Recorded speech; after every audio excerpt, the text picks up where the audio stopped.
Hello बच्चों, स्वागत है आप सभी का सर क्रिकेट पर। और आज की इस वीडियो में हम लोग कक्षा 5 की जो आपकी हिंदी की बुक है रिमझिम, उसका पाठ 14 पढ़ने वाले हैं, यानी लेसन 14 पढ़ने वाले हैं।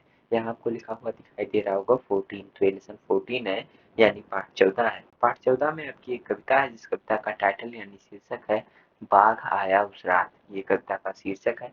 तो हम सबसे पहले इस कविता को पढ़ेंगे और इस कविता को पढ़ने के बाद इसके जो प्रश्न होंगे उनके उत्तर भी हम लोग करेंगे। तो आइए इस कविता को पढ़ें। हम इस कविता को पढ़ना प्रारंभ करें उससे पूर्व आप सभी लोगों से विनम्र अनुरोध है कि अगर आपको वीडियो अच्छा लगे तो आप लोग वीडियो को लाइक कीजिए, चैनल को सब्सक्राइब कीजिए और साथ ही साथ कमेंट बॉक्स में अपनी प्रतिक्रिया अवश्य दीजिए। वो देखो इधर से निकला उधर चला गया, वो आंखें फैलाकर बतला रहा था, हाँ बाघ बाघ आया उस रात। आप रात को बाहर ना निकलो, जाने कब फिर से आ जाए। हाँ वही जो उस झरने के पास रहता है, वहाँ अपन दिन के वक्त गए थे ना एक रोज। बाघ उधर ही तो रहता है, बाबा उसके दो बच्चे हैं। बाघिन सारा दिन पहरा देती है, बाघ या तो सोता है या बच्चों से खेलता है। दूसरा बालक बोला, बाघ कहीं काम नहीं करता, ना किसी दफ्तर में ना कॉलेज में। छोटू बोला, स्कूल में भी नहीं। 5 साल बेटू ने हमें फिर से आगाह किया, अब रात को बाहर होकर बाथरूम न जाना। तो ये तो थी कविता, से लिखा था नागार्जुन ने। अब आइए इसके जो प्रश्न है उनके उत्तर देख लेते हैं। यहाँ लिखा है बात बात में, वो इधर से निकला उधर चला गया को करके प्रश्न। यह बात कौन किससे बता रहा होगा, तो इसका उत्तर लिखिए। यह बात बेटू छोटू को बता रहा होगा। खा करके प्रश्न है, तुम्हें यह उत्तर कविता की किन पंक्तियों से पता चला, तो इसका उत्तर लिखिए। छोटू बोला, स्कूल में भी नहीं। 5 साल बेटू ने हमें फिर से आगाह किया, अब रात को बाहर होकर बाथरूम ना जाना। इस पंक्ति से जो है हमें पता चलता है खबर तेंदुए की को करके प्रश्न। कक्षा 2 की रिमझिम में अखबार में छपा एक समाचार दिया गया है, साथ में उस समाचार के आधार पर लिखी गई एक कहानी भी दी गई है, उसे एक बार फिर से पढ़ो। तो इसे जो है आप कक्षा 2 की जो रिमझिम की बुक है उसमें जो है आप इसे पढ़ लीजिएगा। ख करके प्रश्न है, अब बाघ आया उस रात कविता के आधार पर एक समाचार लिखो। तो ये समाचार आप खुद से लिख लीजिए। ग करके प्रश्न है, तेंदुए और बाघ में क्या अंतर है, पता करो। इस काम के लिए तुम बड़ों से बातचीत भी कर सकते हो। तो इसे जो है आप अपने बड़ों से बातचीत करके समझ लीजिए कि तेंदुए और बाघ में क्या अंतर होता है। उस रात, इस कविता में एक ऐसी रात की बात की गई है जिस रात को कुछ अनोखी घटना घटी थी। करके प्रश्न है, उस रात को कौन सी अनूठी बात हुई थी, तो इसका उत्तर लिखिए आप लोग। उस रात को गांव में बाघ आ गया था। खा करके प्रश्न है, तुम्हारे विचार से क्या सचमुच यह बात अनूठी है, क्यों? अगर यह बात अनूठी है तो क्यों है, तो इसका उत्तर लिखिए आप लोग। हाँ यह बात सचमुच अनूठी है, क्योंकि बाघ हिंसक होते हैं और उनका वास स्थान जंगल होता है। जब भी किसी वजह से वे रिहायशी इलाके में घुस आते हैं तो दहशत मचा देते हैं। करके प्रश्न है, उस रात को और क्या क्या हुआ होगा, अपने साथियों से बातचीत करके लिखो। तो इसका उत्तर जो है आप काल्पनिक रूप से बना लीजिए भाई। उस रात और क्या क्या हुआ होगा। बाघ के काम, बाघ कहीं काम नहीं करता, ना किसी दफ्तर में ना कॉलेज में। बाघ दिन भर क्या क्या करता होगा, कहाँ कहाँ जाता होगा, अपने साथियों के साथ मिलकर जानकारी एकत्रित करो, फिर चर्चा करके उस पर एक चित्रात्मक पुस्तक तैयार करो। इसे अपने पुस्तकालय में भी रख सकते हो।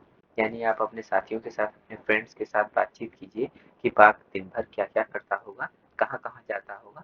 और इस पर बातचीत करने के बाद जो है आप फोटो बनाते जाइए कि पहले बार यहाँ गया, फिर यहाँ गया, फिर ये किया। तो ये सारी चीजें आप फोटो बना लीजिए और बना करके जो है उसे एक पुस्तक के रूप में जो है सहेज लीजिए और ले जा करके जो है आप चाहें तो अपने पुस्तकालय में, लाइब्रेरी में रख सकते हैं। आंखें फैलाकर, वो इधर से निकला उधर चला गया, वो आंखें फैलाकर बतला रहा था।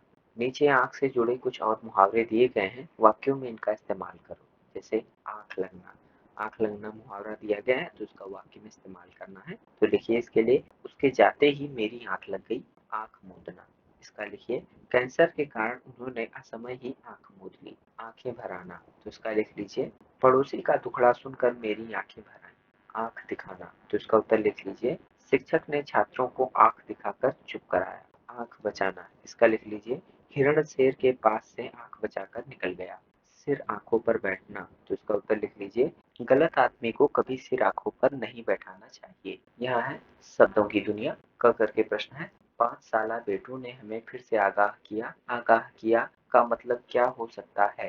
सचेत किया, मनोरंजन किया, बताया, समझाया। तो इसका मतलब हो सकता है सचेत किया। ख करके प्रश्न है, कविता में इनमें से कौन सा भाव झलकता है? तो इसका उत्तर लिख लीजिए, भय या डर का भाव झलकता है। गा करके प्रश्न है, किन किन पंक्तियों और शब्दों से ये भाव व्यक्त हो रहे हैं? तो इसका उत्तर लिख लीजिए भाई। आश्चर्य का भाव हमें इस पंक्ति से महसूस होता है, वो इधर से निकला उधर चला गया। डर का भाव हमें इस पंक्ति से महसूस होता है, अब रात को बाहर होकर बाथरूम न जाना। अविश्वास का भाव हमें इससे प्रतीत होता है, जाने कब बाघ फिर से आ जाए। खा करके प्रश्न है, जब हम कविता के जरिए कोई बात कहते हैं तो आमतौर पर शब्दों के क्रम को बदल देते हैं। जैसे कविता का शीर्षक बाघ आया उस रात, गद्य में उस रात बाघ आया होगा। ऐसा क्यों किया जाता होगा? तो इसका उत्तर लिख लीजिए भाई आप लोग। कविता को अत्यधिक धारा प्रवाह और लयात्मक बनाने के लिए आमतौर पर शब्दों के क्रम को बदल दिया जाता है। इस किताब की दूसरी कविताएं भी पढ़ो और शब्दों के क्रम में आए बदलाव पर गौर करो। ऐसे ही कुछ वाक्यों की सूची बनाओ। तो इसके लिए उत्तर लिख लीजिए। दूसरी कविताओं में शब्दों के क्रम में आए बदलाव। गुरु एक थे और था एक चेला, यह मोटी है गर्दन इसे तुम बढ़ाओ, था वह भी एक बच्चा। क्या शब्दों के क्रम में बदलाव अखबार की खबरों में भी आता है? नीचे बने कोलाज को देखो और बताओ। तो इसका उत्तर लिख लीजिए। हाँ, अखबार की खबरों में भी शब्दों के क्रम में बदलाव आता है। जैसे बाइक पर जाना स्कूल पुलिस बोली नहीं माकूल, आसमान से जमीन पर गिरी सब्जियां, किस तरह के बच्चे होते हैं अच्छे, स्वीपर कर रहे डॉक्टर का काम, इस बार पसीने छुड़ा रही है दिल्ली की सर्दी। तो इस तरह से हम लोगों ने कक्षा 5 की जो आपकी हिंदी की बुक थी रिमझिम, उसका पाठ 14 पढ़ा। पाठ 14 में आपकी एक कविता थी, जिस कविता का टाइटल यानी शीर्षक था बाघ आया उस रात, जिसे हम लोगों ने पढ़ा और उसके जो प्रश्न थे उसके उत्तर भी हम लोगों ने किए। अगर आपको वीडियो अच्छा लगा तो आप लोग वीडियो को लाइक कीजिए, चैनल को सब्सक्राइब कीजिए। आप सभी लोगों का बहुत बहुत धन्यवाद। आभार।